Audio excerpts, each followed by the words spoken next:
What's going on, everybody? Welcome into Jack Ramsays Mailbag Edition Trade Deadline Show. Want to give it a second? Want to give it a second? We'll give it a second. We're gonna blow up. We're gonna blow up. We good. We good. We good. Comcast, you gonna screw me over this time? No. All right. We're good. You know what's funny is for the people that are on the live watch parties, but for the people who are, kind of an inside joke is on one of the live watch parties, we were talking about internet speed, and we ran my internet speed, and everybody was clowning how bad an internet I had, and you were like, "I got the hard wire, I got business class." Yeah. And then boom, boom! The next show we do, mine blows up a minute 30 in. Yeah, it was. I got like 3 different updates. Well, we're supposed to have you back up in an hour. We're supposed to have you back up in an hour. I actually waited until about 2:00 in the morning, and I was gonna do. Why? Because I'm a lunatic. Go to bed. I got honestly, man. I got that cortisone shot the other day, and I've been like, like just rolling, and yeah. But again, appreciate you all being here. Danny Marang, Brandon Sprague. It is a trade deadline show edition mailbag. I have, I think, 60 questions when it was all said and done. Yeah, I tried to go through them all. I've kind of grouped them into some things into my notes. Before we dive into it, like, rate, review, subscribe, help us grow the show, share us with your friends, share us with your family, help us kind of get back on track now that my computer's not blowing up, my internet's not blowing up. We're going to ramp up, get ready for the trade deadline, and then the basketball's going to stop and I'm going to have surgery. That's how this stuff goes. But before we dive into it, I want to set the ground rules. And not necessarily like, thou shalt not make trades that are stupid, because that goes without saying. There's no guarantees, though. Yeah, there's always an owner. But understanding what the Blazers are working with, one of my personal pet peeves is nobody in the NBA has zero trade value. Does Jusuf Nurkic have zero trade value? No. No. Does Josh Hart have zero trade value? No. Does Jusuf Nurkic or Josh Hart or Justice Winslow, anybody else who's hurt, Baji, anybody else who has a minor injury right now, does it affect their trade value? No. Now, if somebody has a tear, fracture, right, sure, it's going to affect some trade value. Run-of-the-mill stuff, not going to impact this, because deals that are going to get done, they're not about the deal right this second. They're about the deal post All-Star break, that last push down the stretch. Okay? So, before we dive into deals and thoughts processes, the homie Jared Cowley, it's one of the first questions in here, the digital producer at KGW. He wants us to rank the players you think are the most likely to be traded at the deadline and how much trade value those players have. And I think that's a very, very good place to start. I am going to start by saying this. I'm going to mute Trade and Lillard in the comments because it is a non-starter. Also, I just don't. Yeah, I mean, it is that's not even like my own personal thing. What are we thinking at this point? Like I have seen so much on Reddit, and really, oh god, yes. You need to stop going to Reddit, bro. I went to Reddit once, and I was like, there's 2 camps. There's the trade Dame for picks group, and there's the trade and start shading group, and both groups are insane. Both groups are out of their ever-loving minds. I mean, I'll go to the other groups. I won't go to those groups. Yeah, those are like the 2 tribes. Like if we were starting at the beginning of civilization, they like burn each other down. That's how that goes. But understanding that, so let's take Damian Lillard out of this equation. His trade value, what he's worth. You just saw what he's worth. You do what you can to put the right stuff around him. Okay, so most valuable trade assets outside of Damian Lillard. Number 1 is Anthony Simons. Mm-hmm. That is, I'm without a doubt talking to people around the league, talking to people in the organization. It is Anthony Simons. Yes. I want to frame this for folks that don't understand. And this is not me talking about Ant. This is how other organizations view Ant. Do you know what assistant coaches, or not assistant coaches, what head coaches, what they say, Brandon, in pregame scrums, who they have to slow down every night when they come to town? Is it Dame and Jeremy? Is it Dame and Nurk? No. Damon Shaden? No. Damon Josh Hart? Sometime. No. No. It's who? Damon Simons. And the level of respect that opposing coaches have for Anthony Simons is very high. And it's not that they disrespect the other guys. That in that fraternity of individuals, they know what the most intrinsically valuable thing is in the NBA right now. Mm-hmm. It is scoring efficiently, and scoring at all levels. Anthony Simons is 23 years old, and he has shown a capacity to do it at a very high level. Mm-hmm. That puts Ant, boop, right there. Number 2, and you're just a fraction behind him because it's the second most valuable thing in the NBA. It's that wing body in Jeremy Grant. Okay? I don't think a world exists where they would trade Jeremy, but ranking assets. Anthony 1, Jeremy 2. The fact that Ant is under contract going into the next TV deal at a very good number right now. Mm-hmm. Outside of a rookie deal, he is in a sweet spot. After that, it is Shaden Sharp. After that, then you can start having discussions. That's all about team need. Is it big? Is it a wing? Is it GP? Yeah. Is it Nas? Is it Nurk? Is it Josh? Is it Justice? You can have a lot of different discussions about how you want to rank those guys based on what's available out there. That's kind of what it is. Okay. Beyond that, the only world that I see the Blazers going over the tax line, which they are $67,000 away from, is to go and get an absolute stud. That's the only way they will go on the tax and start that clock early. Would you like to quickly define? I mean, you could probably use 2 players from the same team. Define stud. I don't think they would for just OG Anunoby. Mm-hmm.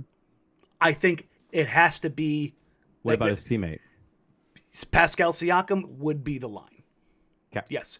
I think once you so if Jeremy and OG are near at all-star, right circumstance level, it's that next step. Like if you wanted to really split a hair, I think they would for Mikal Bridges.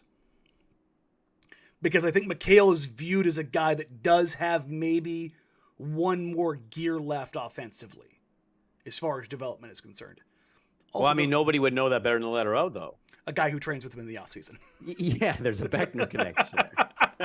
So, I think that's part of where it's at. The other part of this is the Portland Trailblazers, while they do have first-round picks, they would have to peel back the protections on the one owed to Chicago Bulls and guarantee it to them this year. Mm-hmm. Okay? I think there is a world where that happens if a Pascal Siakam is available. I don't foresee that instance opening up. More than that, the Blazers are currently, 2 games from 13th and 2 games from 5th. Mm-hmm.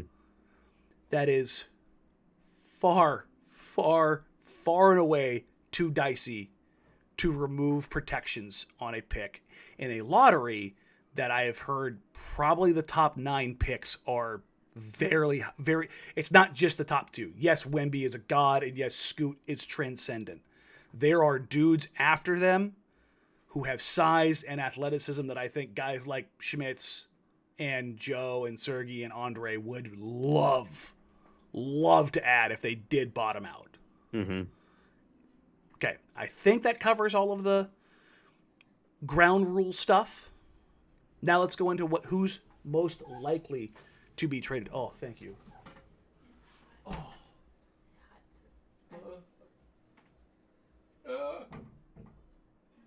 Thank you, Bear. Oh, that'll be great in the edit. My throat is completely cooked, and my wife brought me some throat coat tea. What are we laughing about here? Bro, like if my arm was your body, this is just imagine this is your torso. Mm-hmm. This was you in the camera. Oh, oh, oh. I don't move well. Yeah, obviously. You sounded like an 83-year-old man that fell. I Ow. don't move well. Okay. I think we need to get you a life alert. Well, I mean we've had that discussion before. But now let's go with the most likely candidates to be moved. Who do you think are the most likely candidates to be moved, Brandon? Oh, I think we got big 27 and we got big number 11. I think we're eyeing those two cats right now. If we're in terms of talking about value, because we texted about this on the side the other day because you had said that kind of line like, hey, they're two from this, they're two from that, and I think currently as they are, I know they got schedule stuff coming up, but I just think currently as they are, they're closer to the bottom of that than the upper. Now the right move, I think you get back in this conversation because I think the way Dame's playing and you add the right pieces to this, I think you very well could be talking about that 2 games back of 5 situation. So I think you'd have to go to those two, and it would just depend on who wants to take on a contract and who's looking for some perimeter ball handling help right now in a contending spot. Yes. So for those that aren't keeping track of 27-11, that's Yusuf Nurkic and Josh Hart. I have heard in the past 48 hours that the market around Josh Hart has heated up. Heated up? Is that the correct tense? Heated up, yeah. Yeah. It just sounds hot, weird. yeah. Hottened up around Josh Hart. That sounded weird. Yeah, I know. But it has heated up quite a bit around Josh Hart, and the theory right now from those that I have talked to is that there would be, I want to make sure, like a word above surprise, shock if Josh Hart was a Portland Trailblazer after the trade deadline. That's where I would, like, if we're going like DEFCON 1, 2, 3, 4, 5, surprised is like, down the middle, you know? Be a surprise if he was here. That's mentally, I tell you right now, it'd be a surprise for me. Yeah, I would be shocked if Josh was not here, or if Josh was here post trade deadline. And I don't say this as a slight to him at all. Josh has proven in his short time here so far, like, dude's tough. Yes, dude is a beast. But what I was going to say was, he suffered an injury in an area you don't want to press, and if you're already looking at future stuff, like. Yes, and of course, Brandon's I don't know if you want to press it. Last night he left the game with a hamstring injury. No, it's not a precursor to, like, we better pull him out because we're dealing him right now. This isn't Harrison Barnes getting traded mid-game. But if the hamstring is problematic, you probably won't see him the rest of the That's what I'm saying. If it's like a week or two, it's like at that point you might as well. There's no reason to know that. No. Because I think they're going to do a lot of guys right. No matter what happens or how this shakes out, I think they're going to try to do guys right. Mm-hmm. And in that situation, like, I just see the Blazers going, hey, like, you're going to come back and you're going to contribute. Yeah. And I don't think that they would force. Hell, if Justice was included in the deal because he's recovering from his ankle, I don't think they would be like, hey, we need you for this one game. Like, if that was the case, they would just. Yep. Hey, man, like, stuff's going to happen. And good organizations do that. Yep. So, I would also expect that if a deal is done, looking for context clues, who was just sent down to the G League today? I actually missed this. Greg Brown. Greg Brown was. Yeah. Okay. So for the third time, it'd be nice if, imagine if the new GM decided that the using the G League was viable, huh? Hey man, he told us. Huh? He came on the radio show and he's like, yo, I absolutely believe in it. Huh, that's weird. That's if only somebody else had heard that. Anyways, let's get those Beaverton Blazers going. But Greg would be the cheapest way. Let's say that with Josh's contract, the Blazers bring back $15 million. Mm-hmm. The simplest way for the Blazers to get under would be to trade Greg to a team for the Mo Harkless Memorial second-round pick, which is the top 55 protected second round pick. The draft pick equivalent of a used ball rack. It is the minimum amount that you can kind of go to. Yeah. But then you go and you sign a Vetmin prorated contract, and they does not count against the cap, and that's how you get underneath. So that's kind of the lane that I would ultimately end up falling into when we're talking about this. But that's kind of the framing for where this all ends up going. Let's get into some questions though, because we've so many. I took 15 minutes to kind of set everything up and kind of get everything on here, but well, I think it's important to set it up, though. Yeah, because it is important. You're around this. You're one of the beat guys. It's you. It's Quick. It's Fentress. It's Hyken. It's Casey. Like, yeah, you're at all the games. You go to the practices when you can. Like, it's good to set it up how you think that they're viewing this right now. Because it's one thing for us to have kind of generalized thoughts and opinions on it. It's another to talk to people around the organization and kind of get a real feel of like, yo, this is the way we're kind of viewing this stuff.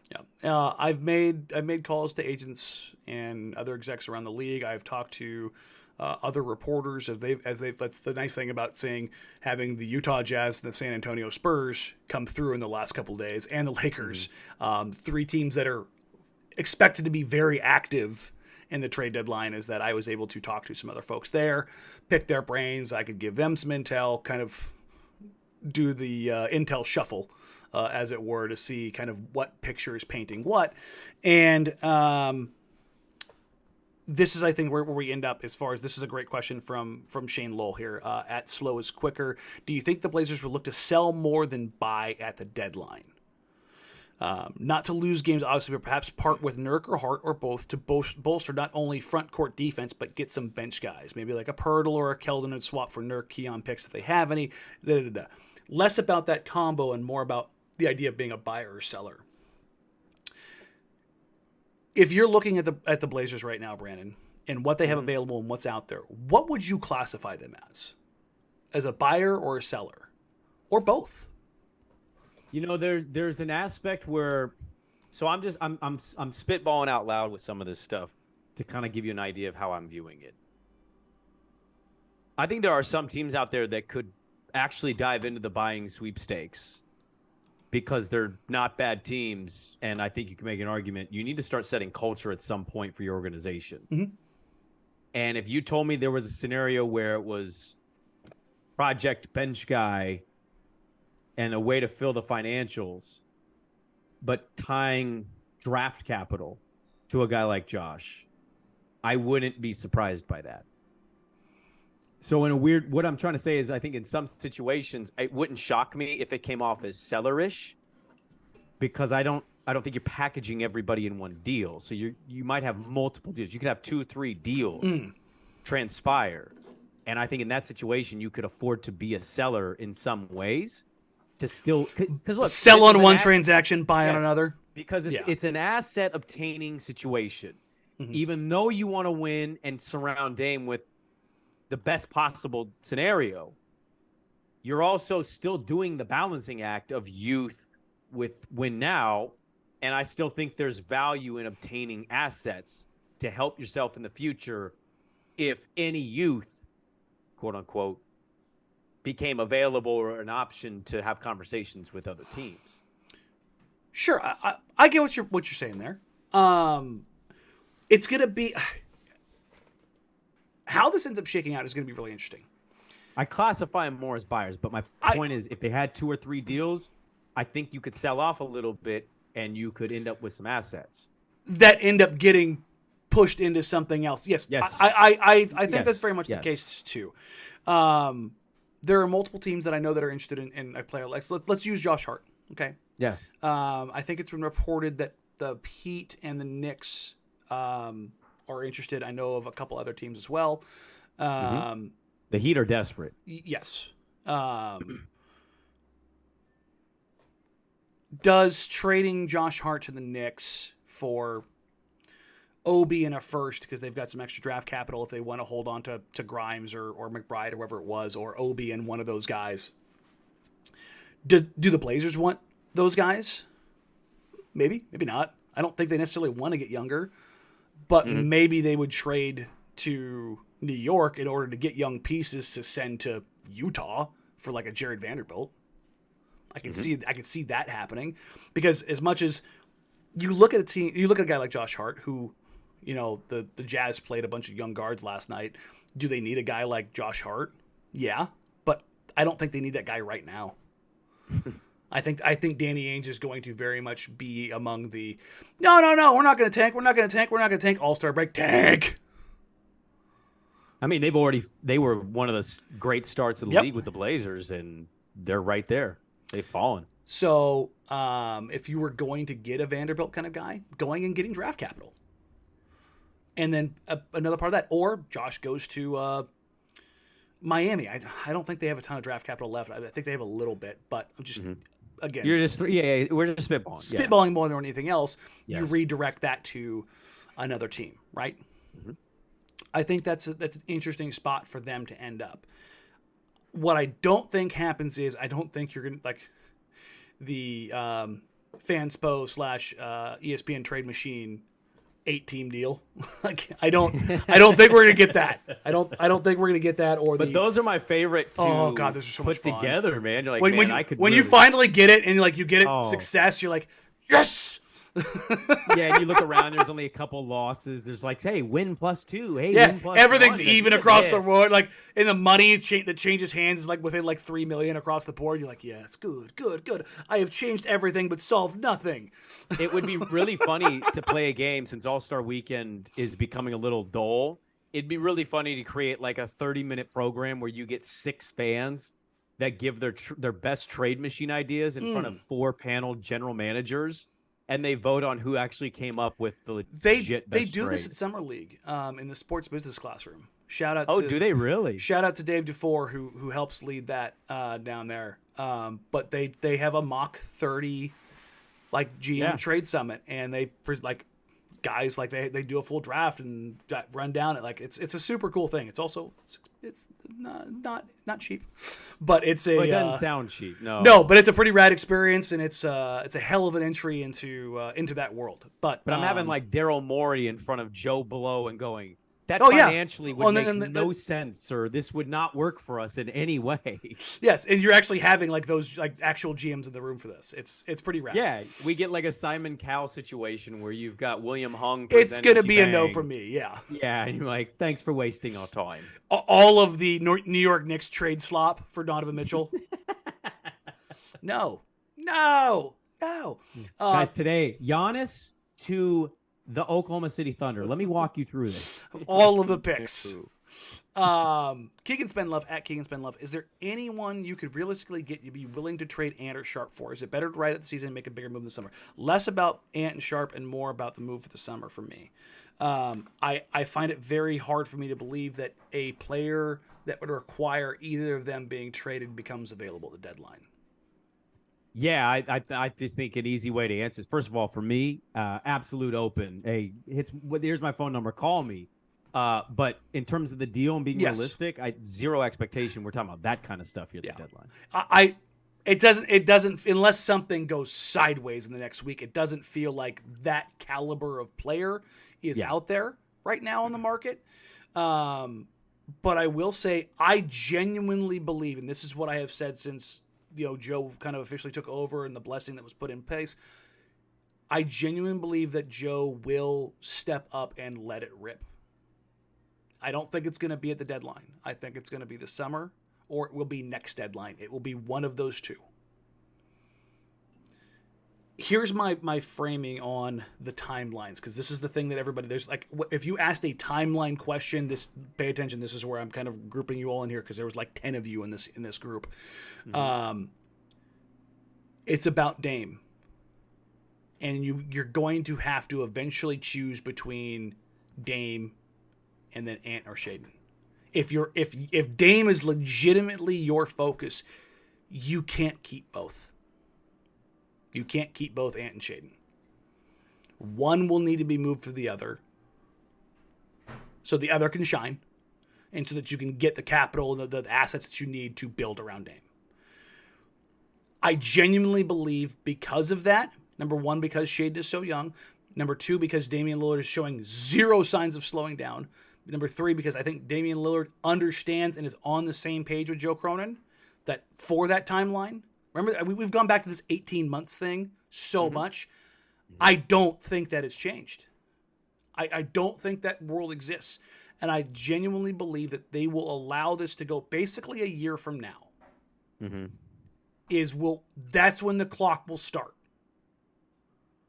between Ant and Shaden. Maybe something happens between that totally changes that whole calculus. Like some player says, I want to play with Dame this summer and whatever. I mean, Jeremy was one. Yeah. Or Ant says he wants out. Or Dame says he wants out. Whatever. I'm going off what we know today right now. Right? Yeah. That's where I ultimately end up. Is that a year from now is when the clock starts ticking. Of figuring that out. Neil Olshey sat on CJ for 7 years. Sitting on Anthony Simons for 18 months, I think is okay. I think that's okay. Don't you? I mean, look, to me, when you go back to the draft, there was a lot going on, right? It was the rumors. It was OG. It was, were they going to keep 7? Who they going to pick at 7? It could be this guy. And they ultimately decided what they wanted. And they announced Shaden Sharp. And it was an instant. I think there were a lot of people excited. I think there were a lot of people kind of going, what? The dude who didn't play college, and we don't know what he is, and he's got reported this, that. The immediate reaction to some of that to me was kind of like thinking about what your situation was. So wait, you had 2 6'3" guards. You drafted a 6'5.5" dude. He's supposed to be a stud because you picked him top 7. He's stud's not staying on the bench. And you're not, are you really going to try to run a 3-man? You're doing what Dame CJ Norm was. And we didn't like that, right? So I think from the get-go, it was kind of clear. Now, again, a lot can change. We don't know who's going to become available, for what the price is, and how this whole thing's going to shake out. But if we're sticking to what your timeline is, I've been saying this on my radio show, and I think I've said it on a few of these pods. Like, Ant is a great player. Ant got absolutely railroaded by the CJ stuff. And that's not his fault. Like, that's out of his hands. That's out of his control. And so to what you just said with the timeline, the 18 months, he doesn't have the CJ timeline. He doesn't get half a decade. No, he doesn't get it. And you can, I won't even argue back or fight with people who go, well, that's not fair. It's not. No. But that's sometimes how things shake out. But again, we don't even know who they're going to get, if it's a summer move and what you move and how you move it. Like, Joe is he's got some avenues here where he can try to get creative. He can try to think about how fits work with certain players. But yeah, man, it sucks to say some of that stuff out loud, but he doesn't have that timeline that CJ got, and you're doing it again. I heard this on the Zach Lowe pod, and I'm kind of like shaking my head like, yeah, like, I'm there. I said it last night on Twitter. He's going for 61. I don't want to trade the letter O. It's a statue, dude. But I appreciate every player that comes through Portland. I'm open to everything. Open the phone. Just the letter O is not available. Let me know. Let's talk. And from what I understand, that's how Joe is operating. Is that they are listening, and that is a difference from the past. That's the business. The last regime did not listen to those things. No. It was always Dame and CJ, and there was no getting beyond that. So that is a change. It's Dame, and I'm not saying that they're openly shopping Jeremy or openly shopping Shaden or openly shopping Ant, but if you come to them with an offer, they will at least hear you. That's their job. Yeah. Which it's a great thing to hear. But I know, like that's kind of like insane. Like, oh my God, really? It's like, yeah, they're doing what they're supposed to do. Jason at Hecubus01 says, I saw reports today that OG wants out of Toronto. And I don't want this to be about just OG, but I want to kind of talk about this in general. If you're not the dude on a team, there's a strong possibility that at some point in time you want out.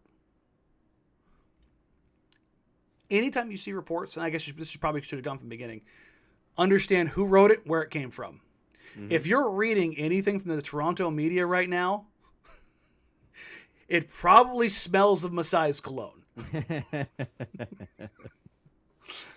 First round draft pick for OG, please. Report that. I've seen everything that's come out of there the last week, and I just laugh, and I'm like, they're going to get it's wild. 3 unprotected picks and a player? Yeah. Fred VanVleet is going to get near that? Right. Go with God, man. Go with God. On that. That's just kind of framing. The one thing everybody wants to know is what deals?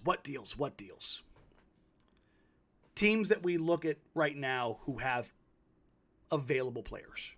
Just kind of run down and work them through here, okay? The Blazers just played the Spurs.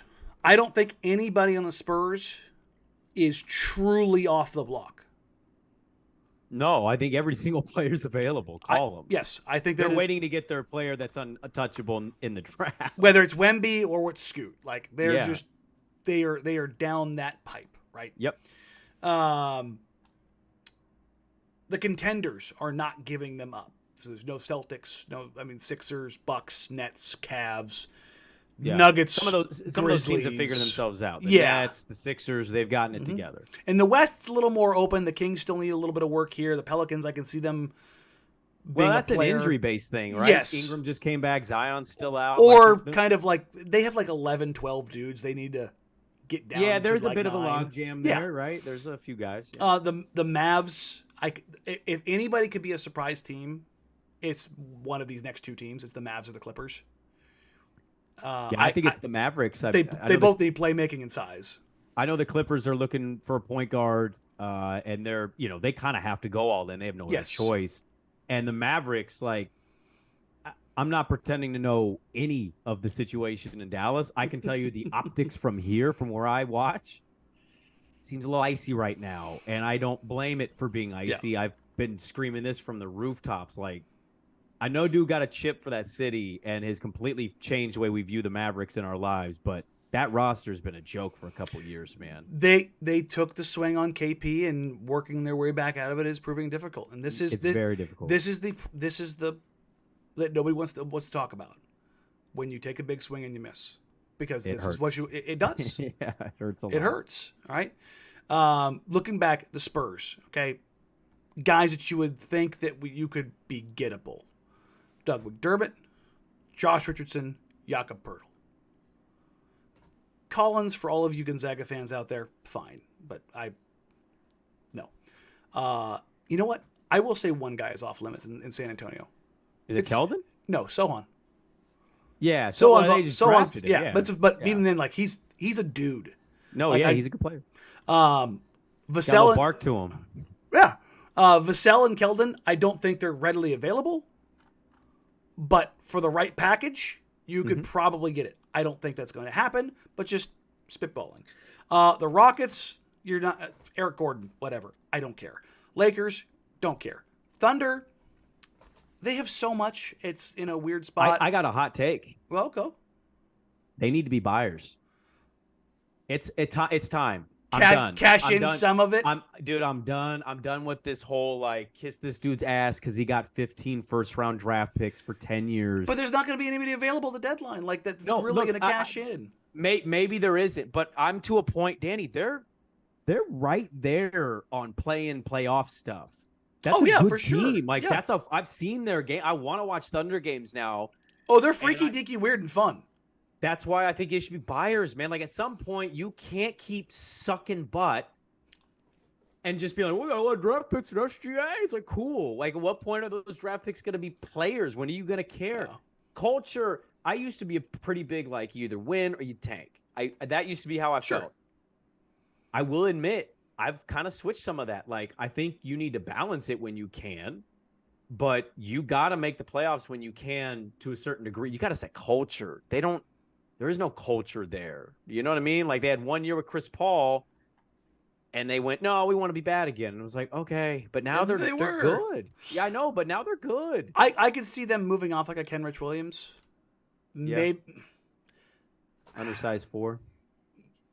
Pokachevsky, maybe. Poku? You think they're going to get rid of Poku? They just have so many weird pieces, man. They do have some weird pieces. So many weird pieces.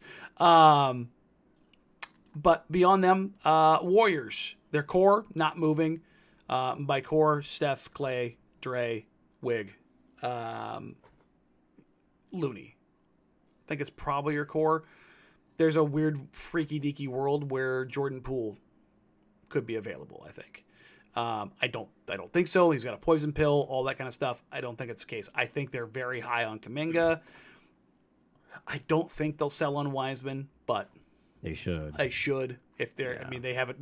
They're still in a title window. They made a bad pick. It's it happens. Shit happens. It happens. Man. Yeah. We've kind of gone back and forth with this. The Utah Jazz start out hot. They're not going to tank. They're great, and now they're kind of cooling off. I'm hearing, yeah, no, I could basically you can have anything you want that's not named Lowry or Kessler. Does he want 3 first-round picks for Vanderbilt? Is he just is he America's Messiah? It is Utah. Yeah. It is Utah, and it's Danny Ainge, and they have. That's why I asked. Well, they have their collection of the whites. Yeah, they do. So they have a white ratio there. Yes, they has to be maintained at all times. However, they understand that they are willing to part with at least one of them in Kelly Olynyk. How about that? They do have their ratio. But if a team wants Mike Conley, I think he's gettable. I think the Clippers are going to push really hard on Mike Conley. I think a competitive team is going to push hard for Jordan Clarkson. I think a competitive team is going to push hard for a Kelly Olynyk. And I think some competitive teams are going to push for Vando. It's going to be interesting. Malik Beasley's another name you could throw in there. There's quite a bit in Utah that it hasn't changed. Like, do any of those pieces really make sense long term for you? If you're hoping on the Cavs, like Donovan Mitchell leaving the Cavs and the Minnesota Timberwolves sucking something fierce in 6 years. No. You're just kind of biding your time and developing. The Timberwolves, I don't see them making any moves after what they did. They've pretty much spent their powder, right? Yeah. They'd want to, though. I think they'd want to do something to try to get some juice flowing there. Where we could get weird is Phoenix. Phoenix is an interesting team for me at the deadline. They're interesting for a number of reasons. One, they're down in the bottom after being in the finals a year and a half ago. Number 2, Chris Paul's almost 38 years old. Father Time has caught him. Number 3, Jay Crowder is still in Phoenix. Not playing. Number 4, and more importantly, they have a new owner. And new owners like to make splashes. Yes, they do. See Minnesota. We just talked about you that. can run down the list, and it's across sports. Do you think that Russell Wilson was traded to Denver with that deal not known by the Walton family? Oh, no chance. I mean, if you believe so, I've got some bridges to sell you.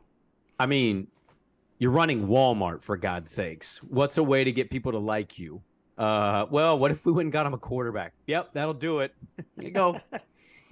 Now they're trying to roll back prices on his contract. Hey-o. But also, you've got a coach in Monty who's well-respected, and a GM in James Jones who's well-respected, if not, what was the word that they used? Prickly to deal with in negotiations. I've heard that James Jones is worse than Danny Ainge of not doing trades.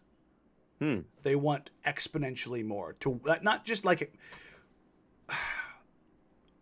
when we had Joe on, one of the things that stood out to me was that when he said when we make deals, we like both sides to feel happy when everything's said and done. And I thought that was interesting. Because I think there are some GMs out there who are like, I want to win the battlefield and massacre my prey. Like, yeah, there definitely are. But you make that deal at the cost of what? Burning those bridges and those relationships. And I mean, has Danny made another deal with Brooklyn since that trade? Have people been afraid to make deals with Danny for a long time because of it? Then he goes out and does it again. But he got the Minnesota deal. That's what I'm saying. Who didn't get burned by him? I think Brooklyn didn't give him the Rudy Gobert package. No. That was, hey, Minnesota's coming in here. But, those are those opportunities. So Phoenix is a team that I think, and the reason I'm getting to Monty and to James Jones is there have been some frustrations with DeAndre Ayton. And if DeAndre Ayton were to become available, that would be something that would shake the market. Yeah. There's no doubt That'd be a about pretty that. big name to hit the market. Probably the biggest at the deadline. Yeah. I don't think it'll happen, but that's there. The Clippers, they're entirely buyers. I don't think they're selling anything that matters. Same with the Mavs, same with the Pelicans, same with the Kings, Grizzlies, and Nuggets. I think those teams are kind of all there. Pistons. We got a little note, I want to say about 3 weeks ago, maybe a month ago now, that the Blazers were kicking around Nerlens Noel. Mm-hmm. Okay. Nerlens Noel represents what I think you saw last night when Yusuf Nurkic was absolutely awful against Walker Kessler. And you can say that he had the leg injury, and I want to give him the benefit of the doubt. But Nurk's last week, and I know the Spurs game was there where he bludgeoned Zach Collins. But that's one of... It's also Zach Collins. Zach Collins is significantly smaller than him. Yeah. Nurk has been not just bad, but egregiously bad. Mm-hmm. And beyond that, he's been played off the floor by not his opponent, but Drew Eubanks. He's just been that much better than him. Mm-hmm. Okay. Which shouts to Drew. He's competed his ass off. Even though Drew's undersized and has his shortcomings, he fights, man. But I want to bring up Nerlens here as the example of, is it the best thing? Is Nerlens Noel the best center out there? No. But is Drew the best center out there? No. Is Nerlens a better version of Drew? Yes. Getting longer, more athletic, more rangy, more capable at the 5. It's kind of weird to come full circle, because the thing that I beat up against in the Al-Farouq Aminu, Mo Harkless years were that the Blazers became too siloed. Guys could only do one or two things. And even in those things, they didn't do them very well. What the Blazers, I think, want, and what they have kind of shown what they want, and where they have looked their best at long periods of times, is when they get athletic, when they play smaller, when they... Against the Jazz last night, I asked Nasir Little in the second half why him and Jeremy were at the top of the zone defense. That's not normal. You don't usually have Dame and Ant in the corners with Drew underneath or Nurk underneath. I don't think you would have done this with Nurk underneath, because he would have put you in a hell of a position. And Nas says, on the bench, I told Coach Roy, I want to be the top with JG. I want to be disruptive. I want to be into this. And this kind of goes into the Nas stuff we'll talk about here in a minute. But in doing so, you have to be more mobile on the back line. You can't just sit in a deep drop. You can't wait and try to just funnel everything in and catch. You have to be mobile. And I thought Drew did a relatively decent job, and credit again to Damon Ant for kind of stepping up in that second half defensively, of digging in and helping when Drew did have to step up and slide and help and be more active, while Jeremy and Nas are being more aggressive at the point of attack. Nerlens Noel opens that door. So is that an opportunity? And I bring up the Pistons because that kind of opens the door for where we go next. The Charlotte Hornets. Like, do you... Well, hold on, real quick. No, go ahead. So when you talk about Nerlens, what would you talk about shipping out? Because here's the deal. They wouldn't want to take one of our bigs in return, because No. you want Duran to get all those minutes. Yes, and this is... I shouldn't have gone into the bigs yet, because it opens this over. Screw it, we're going to go down it. Well, I was just kind of curious. No. It's moving Nurk. Like, I should... Let's go back to this. And we've kind of understand who's available. Let's go ahead and go. Nerlens Noel, and then you go to Orlando, the Bombas of the world, the bigs they have down there. Do you want to... Right. Do you want to kick what's underneath with Jonathan Isaac with him returning? Do you want to take one of the bigs out of Charlotte? Do you want to take? Do you want to try to get a move for a Daniel Gafford? Do you like those are the kind of guys that you're looking to target at that point in time, right? Portland moving Nurkic will involve a third team. If Joe is able to pull off a swap with two teams for that involves Yusuf Nurkic, I will be flabbergasted, completely floored, throttled, however you want to phrase it, because it's not just Nurk, it's just the way the NBA is and how you have to kind of move bigs around and what bigs make sense on what teams. Because if you're going to move Yusuf Nurkic, these are the four teams that I would identify: Toronto, Washington, Dallas, Charlotte. Mm-hmm. Toronto has called on Yusuf Nurkic multiple times over the last year and a half. Charlotte's been trying to find a center, and even though they just drafted some more, they're still in the market for a center.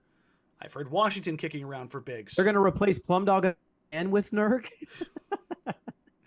Can't get away from him. Can you imagine twice in your career you get traded for a dude who they want to play over you? Well, in fairness, Nurk was traded for Plum Dog first time around. I know. Yeah, I know. But you catch what I'm saying. Yeah. Is he goes to Charlotte, he starts Plum Dog.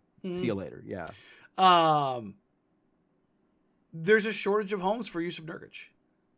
Yeah. But doesn't mean another team can't become interested. Let me throw this at you real quick. Go. I got to interrupt this because Yeah.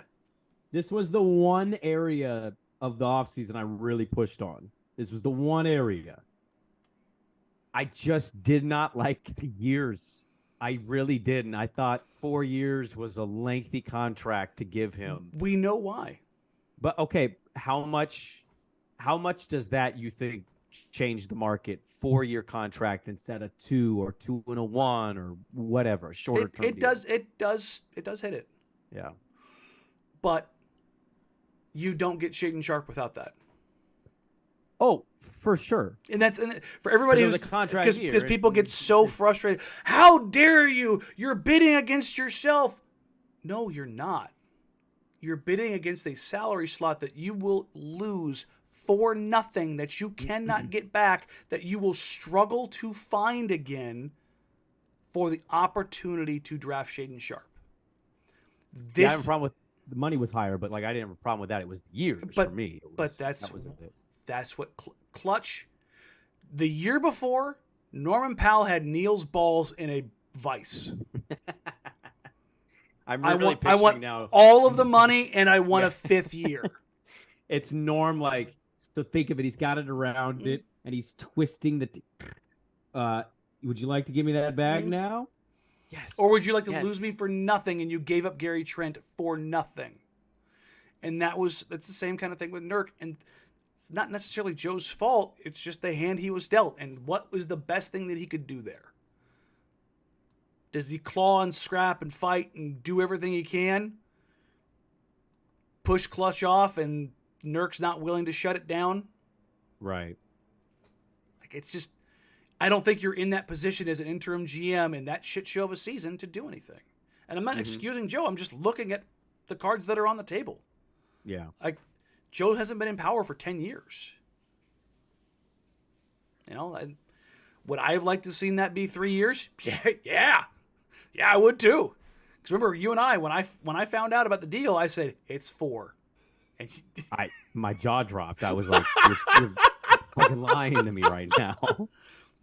I was. It was the one thing, man. I was just I still I did not like that. No, and that's it. It is what it is. We could all see it for what it was. That's the sunk cost for getting Shaedon Sharp. But the whole idea of moving Yusuf Nurkic, I genuinely believe that, number one, again, we kind of go back to the beginning, Josh Hart is very, very, very likely gone at the deadline. I would say it's, I don't want to say coin toss, because I don't think it's quite a coin toss with Nurk. I think it's under 40%. Based on kind of what I hear and what I see. I think it has more to do with other teams than it does. Yeah. There's only so many as you just named, and until something else big happens, if it happens, it's I don't know. I see big guy maybe getting past the deadline, and we talk about a summer situation more so, unless something just surprises us. I would be very surprised to see Jusuf Nurkic as the starting center on this team going into next year. I agree 100% with that. But the rest of the season, yeah. But I think things are a little bit weird with where they're at right now. Like Nurkic, I think some of that has to do with, personally, just my 2 cents. And again, feel free to push back here because you're around it, and you can feel sometimes when you're around it. I think some of this is, temperamental Nurk. We see this all season, every year. It's like the ebbs and the flows of himself. I think the other part, and this is the bigger part, I just think it's winning and losing. You're losing games. You've lost a lot of basketball games. You had a great start. Remember that photo? Everybody says this. The game winner, this feels so long ago. And it does. And I think if you can feel that way as a fan, I can only imagine you probably feel that way as a player. Here's my thing as it pertains to Nurk. I think part of me, when they were struggling a couple weeks ago, was going to say, yes, I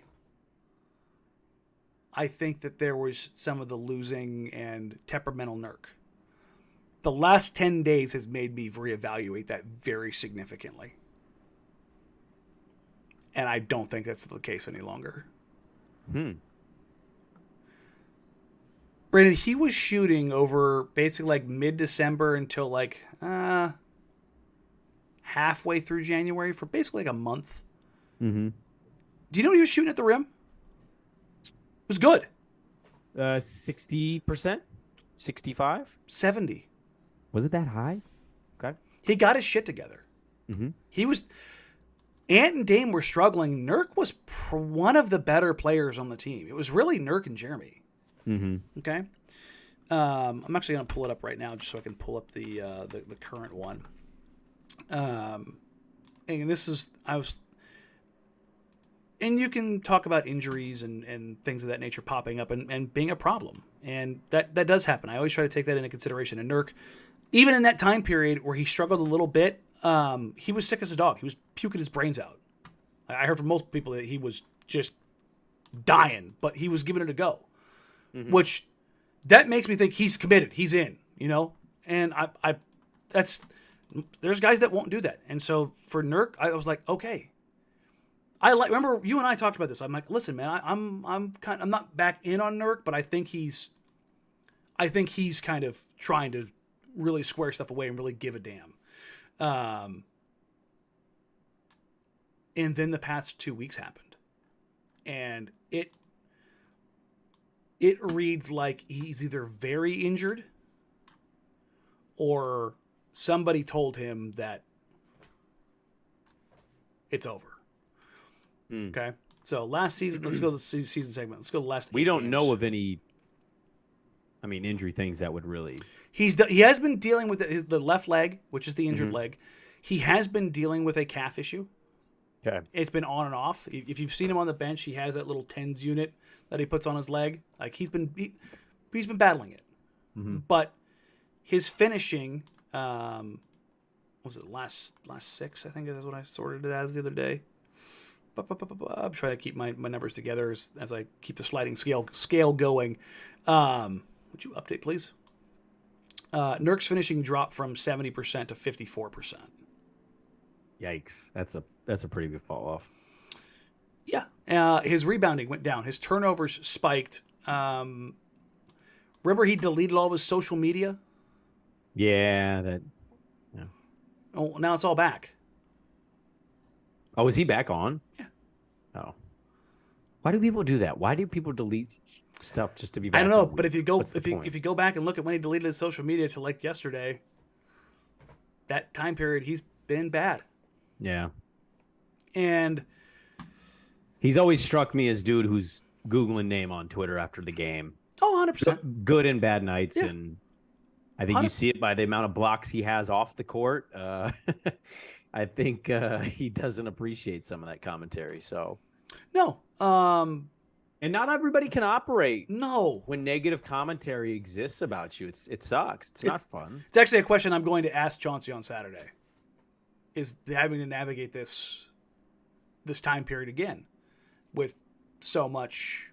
Well, imagine, a good part of that, and you've been asking great questions, like managing this from where you're at now versus when you were a player, watching other guys go through.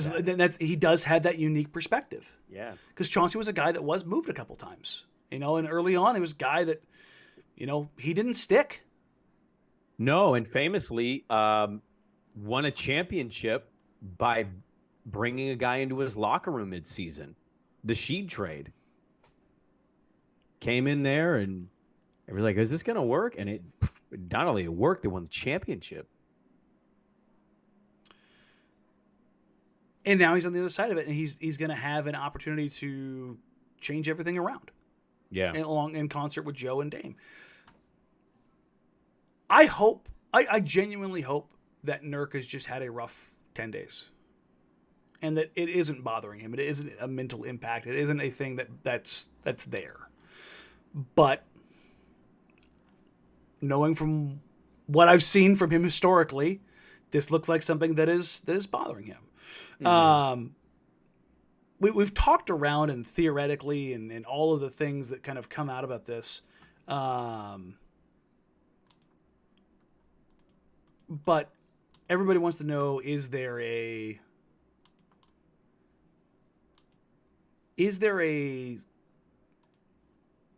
single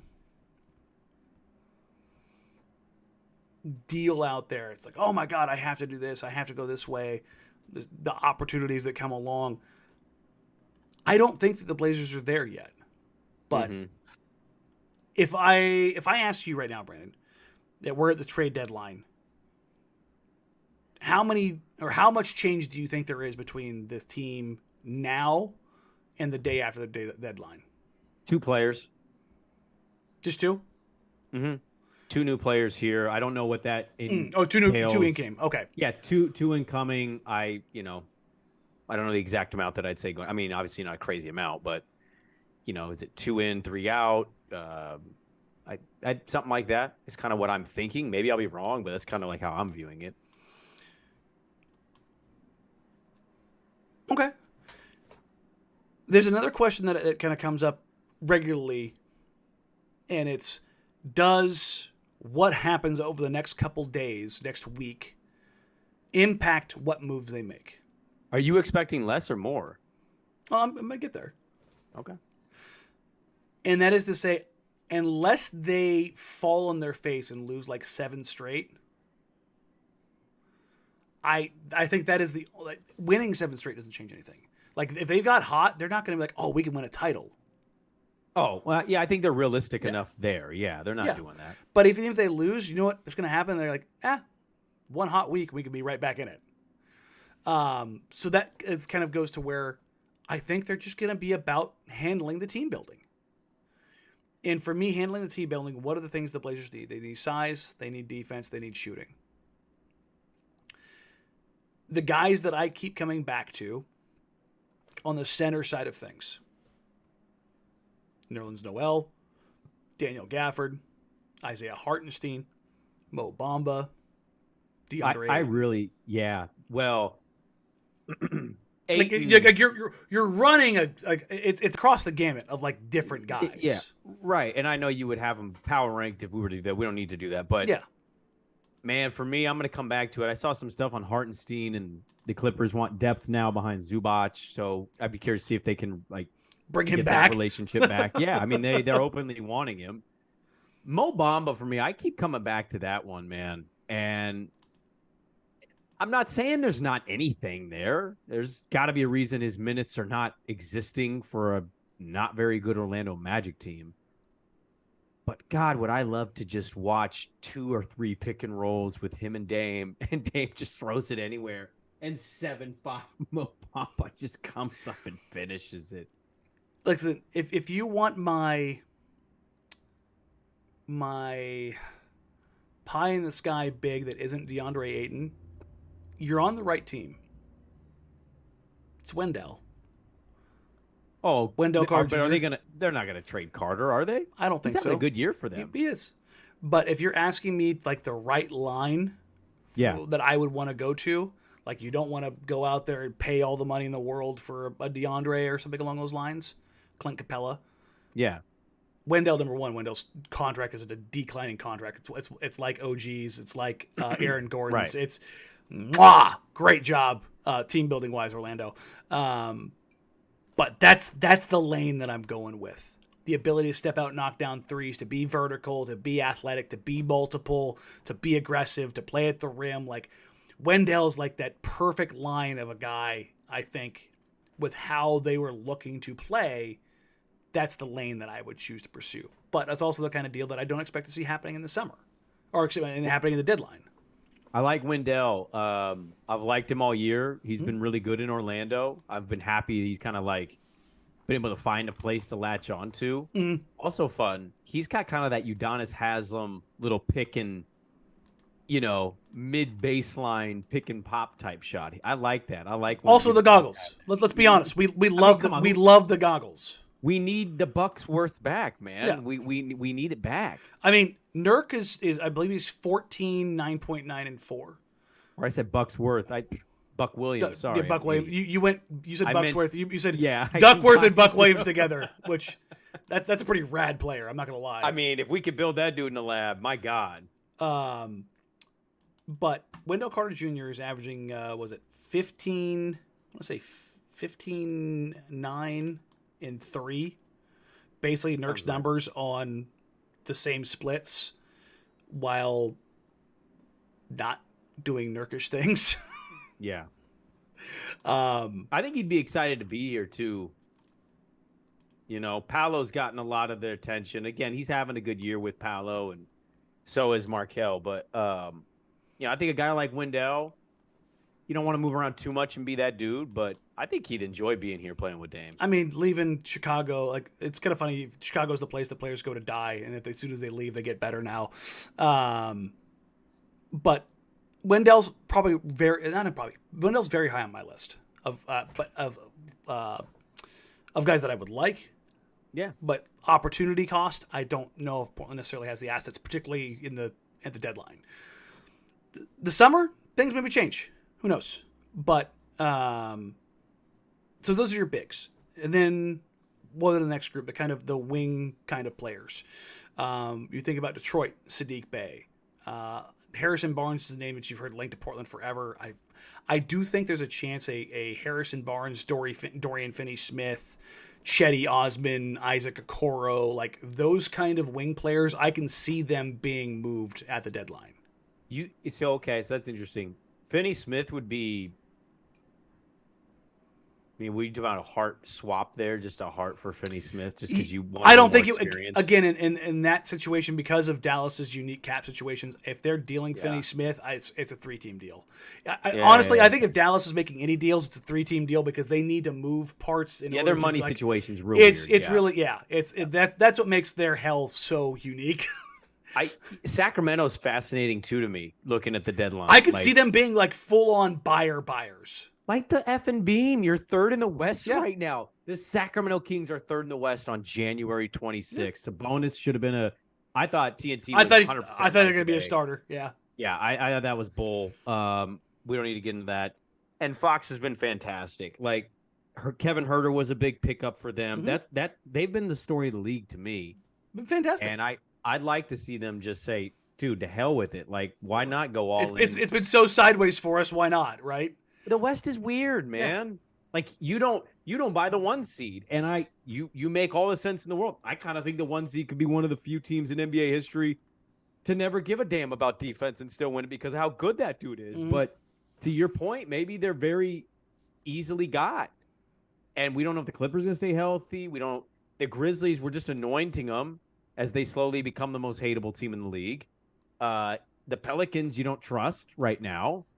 Like, there could be a window here for the Kings to do some damage. And the other one there is that, let's say OG is available and one team does want to pony up. There's a team in Memphis who has all of their draft capital, all of their stuff, they piled up. Memphis could make an offer that nobody else can really match for that caliber of player. God. Yeah. Can you imagine? Ja, Bane, OG, Jaren, and Adams. Oh, my Lord.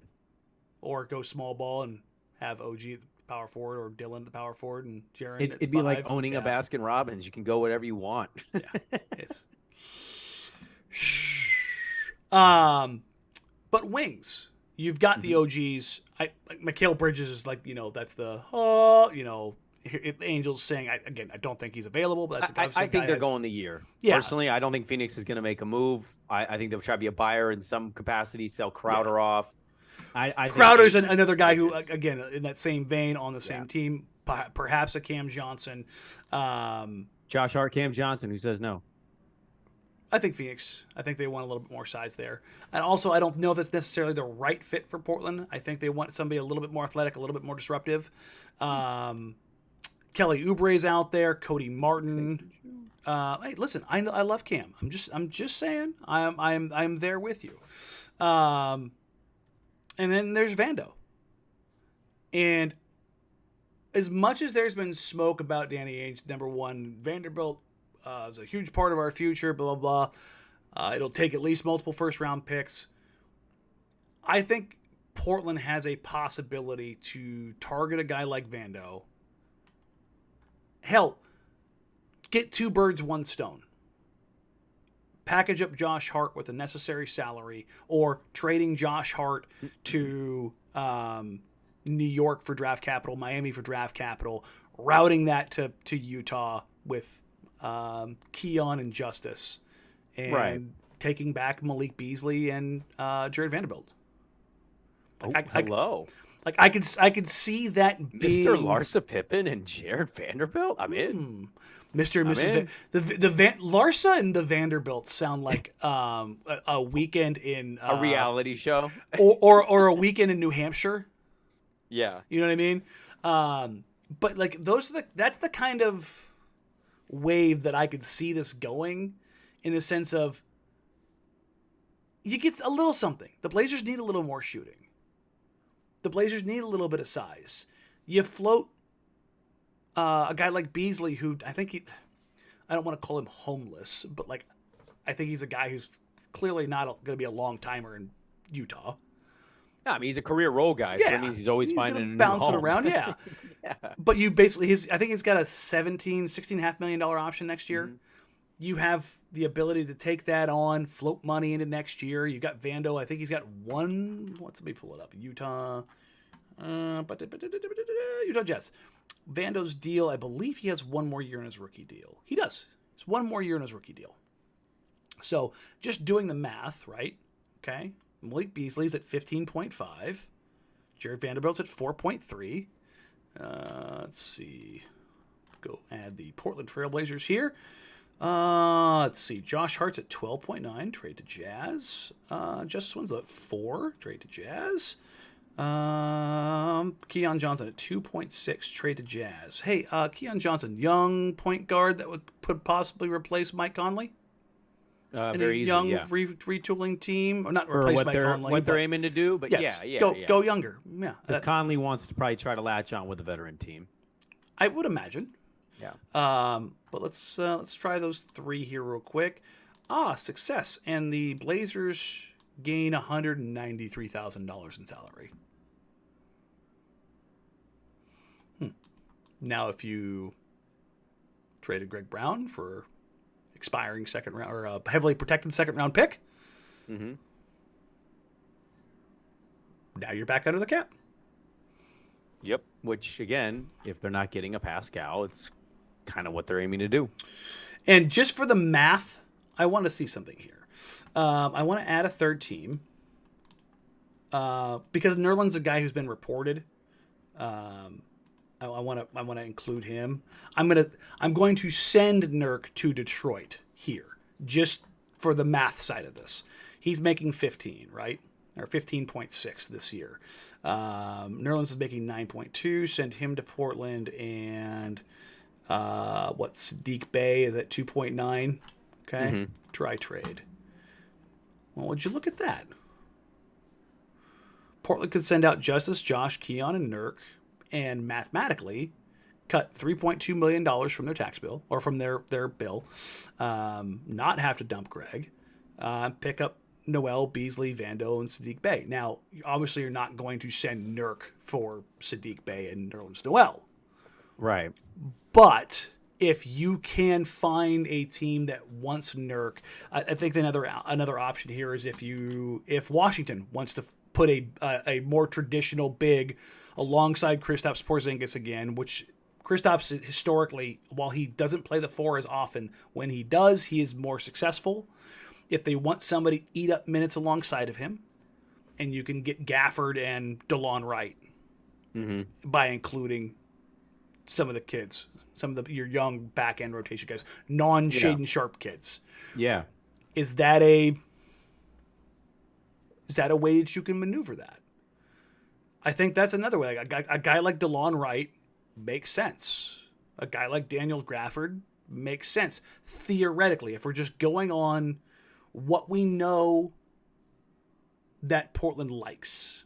Right. What the athletic profile, skill sets, things that Chauncey has talked about getting bigger. He's remember. Well, I mean, you can't blame him though. I mean, we knew this going into the year. They were remember tiny. this last year. He talked about we're the smallest we are every single night.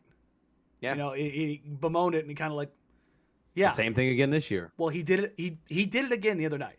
Yeah. In a way that was much more dramatic. Yeah. But this would be trading Nurk, Justice, Hart, Keon, who your group of 6'5" guys, and Nurk. And then you're bringing back Nerlens at 7 foot, Malik Beasley at 6'4", Vando at 6'8", 6'9", Sadiq Bey at 6'8". Doesn't that at least profile-wise start to make more sense? Yeah. Right? I think it also, the beauty of doing some of that too, I'd have to go through all those deals. I think the beauty of doing that too is you give more of an idea of what you might be aiming to do with Dame. Hey, look what happens when we give you size and athleticism and some shooting and some more versatility. Like, Jeremy's one of the most effective transition scorers in the league this year.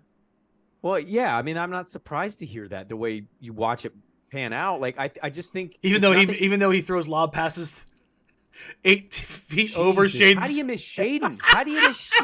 You know how bad of a pass I gotta be to miss Shaden? The look on his face after that, because that was gonna be an all-time lob. Oh, I mean, that was the run-up Shaden had was. What are you doing? Oh, Shaden was ready to catch it here and go down with it. Shay looked at it like he didn't even go for it. It was like, I can't get. He did like one of those jumps, and he realized, oh, I'm not getting that, and you like stop your vert, like midair, that ain't me. Which is insane to think about. But yes, I think the Blazers, when they've played their best, is not just that 10-4 start, but they've played with a level of pace and intensity. Yes. And with Yusuf Nurkic, they can't do that.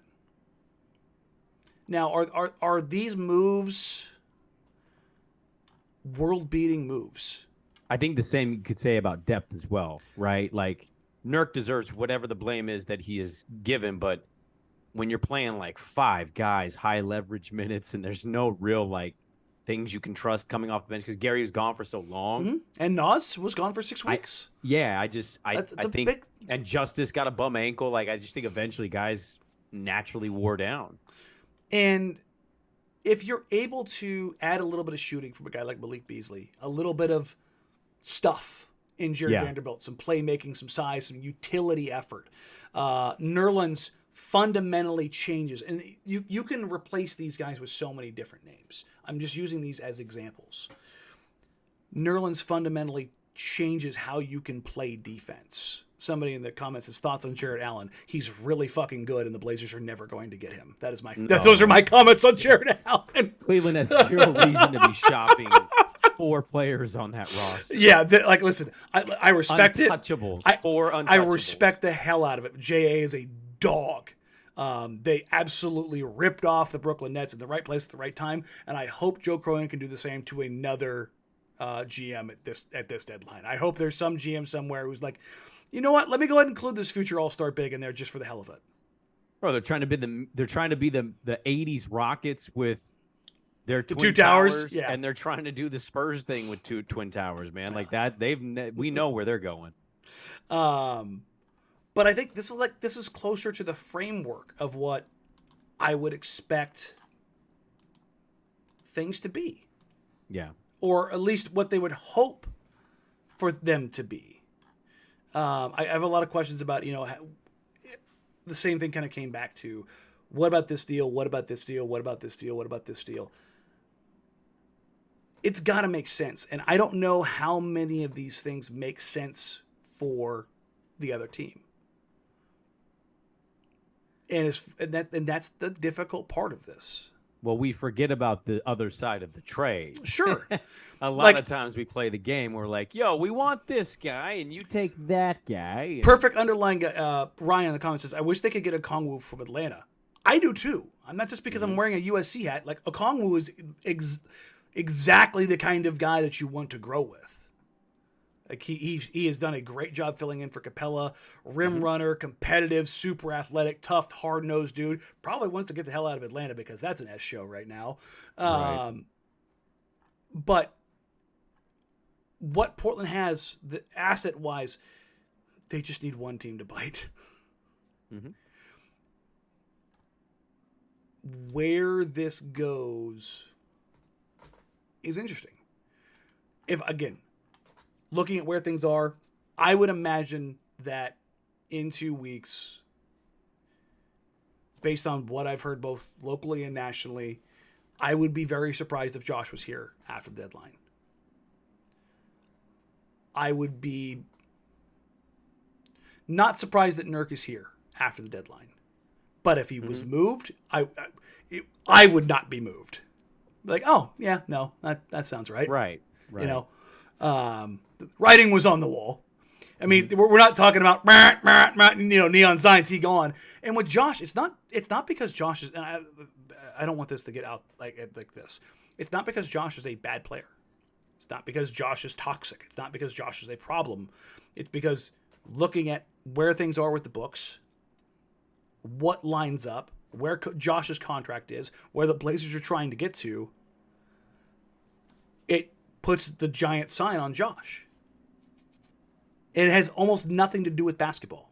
I shouldn't say that. It does have to do with basketball because of Josh's weird fit with what they want him to be. I want to detour real quick from the Josh stuff into a little bit of a tangent with Josh down with the injury. If his hamstring is for any period of time, Nasir Little does have an opportunity to step into the starting lineup. And what does that do and how does that shape what the Portland Trailblazers think about the rest of the season? Because remember, coming into this season, this is what we thought was going to happen. Mm-hmm. What have you seen from Nas over the last couple nights, good, bad, otherwise, as he's made his return from the femoral head fracture? Well, first of all, this should be the starting lineup. Mm-hmm. Look, I don't have anything bad. I actually like all I've seen. He's been one of the few bright spots for them in this crap run that they've had. And I know they've won a couple games now here in a row, and that's nice, but he's been one of their bright spots. What he brings defensively, the intensity is not something that they're always getting on that end of the court. Mm-hmm. And that dude, I think, understands where his bones are going to be made in this league. He needs to give a damn on defense, which he does. And he knows exactly what he is offensively. He knows how to space out. He knows when he's going to attack the rim. He knows to get a three-point up. And I just think there's a lot of value in having a dude who knows exactly what his role is. He has been, outside of Dame going off and having this run too, I would say Nas is second in terms of like the good things that have happened despite maybe the results in the win-loss columns not being great. As much as everybody belabors the Yusuf Nurkic contract and trying to figure out the roster and what's going on, from a team, I am, again, always team get the bag. I want players to get their money always. When I talk about money and players, I am not pocket watching. I am looking for maximize your earnings as a human being. Go for it. I will always support you.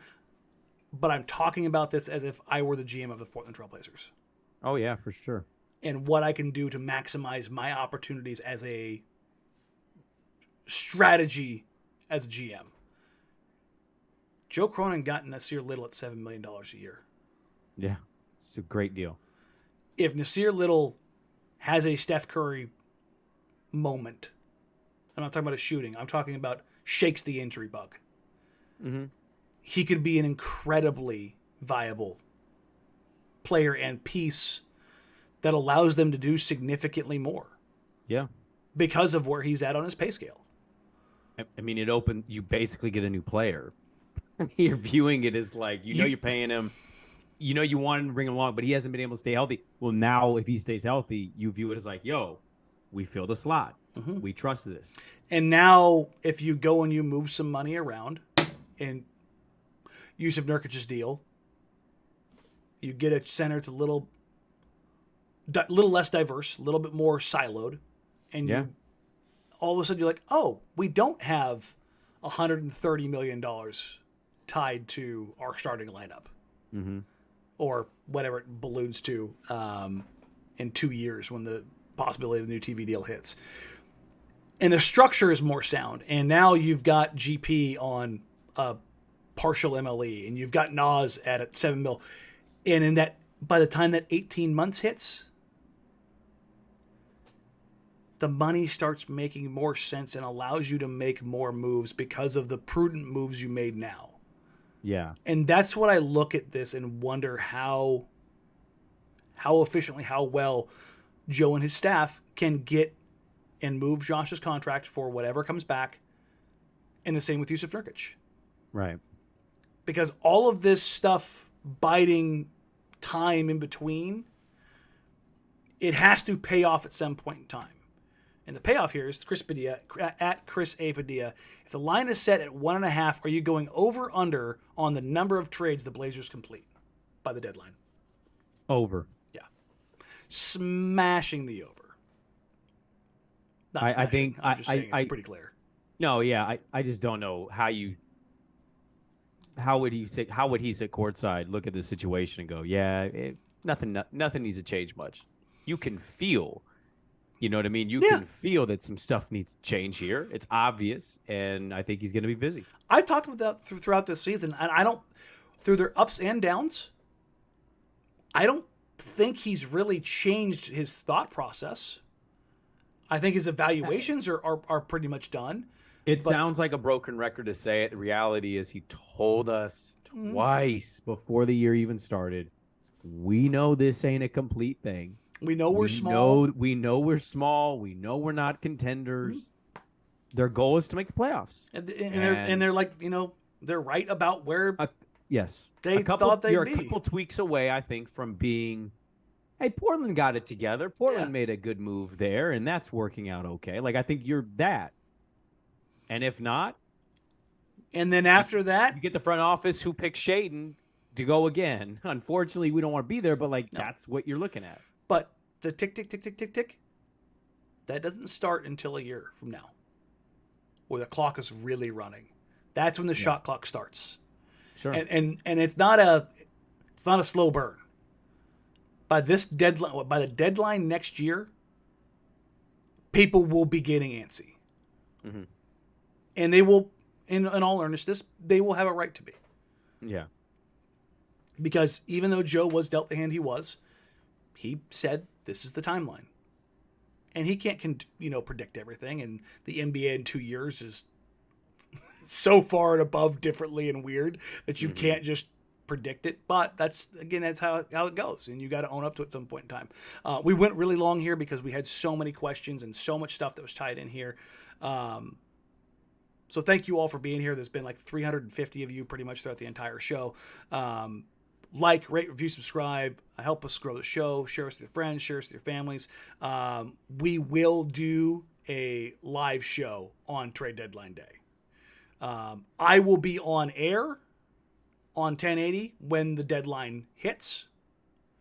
But there'll be a lot of stuff to react to even after you're off the air. Yes. Yeah. I will haul ass home. I do not have a surgery date yet. The hope is that hopefully day after.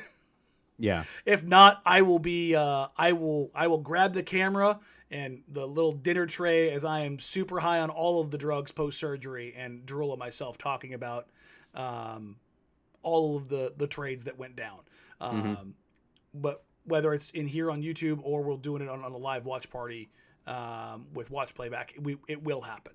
So, thank you guys so much. We appreciate you. We love you. Like, rate, review, subscribe. Help us grow the show. You can find us on social media at Danny Marang, at Brandon Sprague, at Jack Ramsays. Email the show, jackedramsays@gmail.com. You can find Brandon every morning from 6 to 9 in the morning on 1080 The Fan with his co-host, Andy Dirt Johnson, and whatever lunatic between the three of them that cranked up the studio heat to 77 degrees the other day. My God. I don't even know where the thermostat is. Okay, so Dirt again. But Dirt's no, because Dirt is he gets hot. So he takes he's his like shit off. me. Oh, okay. Yeah, he wanted the door open with the fan running when we first started in that studio. Somebody went in there and sabotaged us after you guys left the studio. I don't even. I honestly, I don't even know where the thermostat is. Brutal. Also, you can find look at you blaming shit on us. We didn't even do it. Well, yeah, yeah, blaming the guys that are in there before me. How dare you? How dare you assume such a thing? And you can find me and my co-host, Dusty Hera, from noon to 3, also on 1080 The Fan, on Thursdays with our now famous Cardigan Thursdays. Cardigan Thursdays. I need to add more cardigans to the collection. I'm waiting for Russ to get a goofy cardigan so he can say it's a Carnival Cardigan Thursday. He did wear the Tri-Lambda today. I'm surprised he got one in time, to be honest with you. He was very excited about it, texting back and forth. Again, very excited. Thank you guys so very much. If there are deals done before the deadline, we will hop on and we will go. Yeah, we're ready to go. We know what season it is. I am in tune to it as much as I can be. And if I have information, I will share what I can when I can. Yeah. Again, thank you guys so very much. Have a wonderful night. We have another night off, so enjoy that, and then we will have I say a watch party, but no, the Raptors game is at home still. You got a home game. This long homestand is really messing with me because they were on the road so much. I'm like, do they have a road game? Well, they did all the road games, and it was like every other game was a live watch party, and now it's like no live watch party. It's like we've had one this month, I feel like, and then we will have that 3-game roadie before the deadline, where we will again. We are opening up the watch parties between now and the trade deadline, just because there's just stuff is likely to happen, and having it all in one environment makes it much easier. So again, thank you guys so much. Take care. Talk soon.